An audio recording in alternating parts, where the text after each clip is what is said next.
Now, body language is an outward reflection of your emotions. So whatever emotion you're feeling, so happiness, sadness, guilt, confidence, superiority, submission, whatever you're feeling emotionally is likely to be displayed or reflected in a gesture, a posture, a movement, expression, and so on. So the art of reading body language is simply reading a person's emotional condition.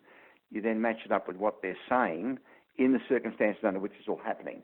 And that allows you, when you become good at this, Jesse, to piece together what could be going through their mind. So in simple terms, that's how it works. And women generally are 2 to 3 times better at doing this without any training than men are.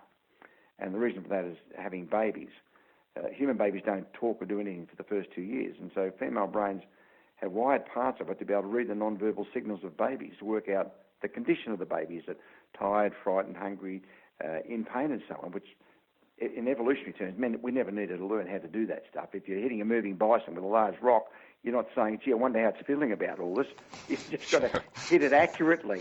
If you hit it accurately, everybody cheers and you're a hero for the day.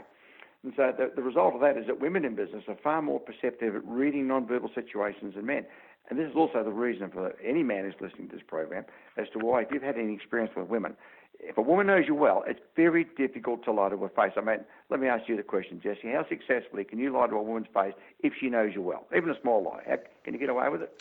I'm not very good at it, no matter well, who most it is, of us most aren't. of the time. And guys who say they're good at that, either she's letting him feel that way or he's a klutz. Yes. He thinks he's getting away with it, but he's not. And for this reason, one of the things we teach men at all levels is don't lie to women to their face, because your chances of getting away with that are not really high. Never lie to their face. You call them up or send an SMS. Don't front up.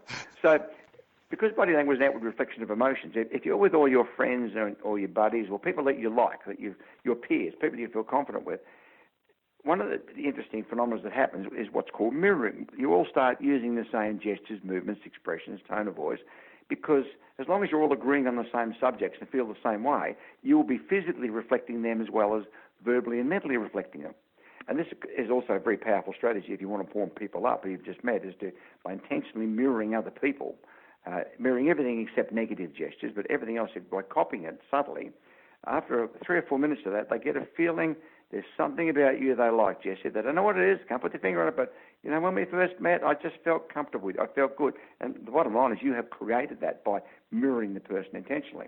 Now, when you're with people you don't like, which is where you started with this question, or people that you don't get on with, or people that you maybe don't have a high opinion of, your brain intentionally makes a point of not mirroring them. It's a bit like when you get in an elevator with strangers. You don't mirror people. Like, you want to upset somebody, get into an elevator with one person, stand next to that person, and mirror them, see what happens. They get really, really agitated about the fact that you're mirroring a stranger in a public place. And so some people tend to just naturally have poor posture, whether it's, rolled shoulders or keeping their head down, which can be assumed to be negative. But if you're dealing with someone like that, and they start to feel that, will they naturally open up, or should you be mirroring that posture in order to get on the same level as them? Well, you can. That's right. If somebody's got almost like a hangdog expression in their whole body, if you intentionally mirror that with your eyes at the same level, which means if you're taller, you need to stoop a little bit or sit on a chair to try and level up the height. You try that for a little while and just see if it gets them to open up. And oftentimes it will get them to open up. If it doesn't, you need to try something else, because mirroring negatives is a very difficult thing for creating rapport. Normally you'd mirror the positives of a person, because that means when they're looking at you, they're seeing their positive attributes and attitudes reflected in you. If someone is more hangdog and you mirror that, it can work, but if it's not working after 3 or 4 minutes, if you don't feel like you're getting through or creating a connection or getting rapport, you're better off to change it.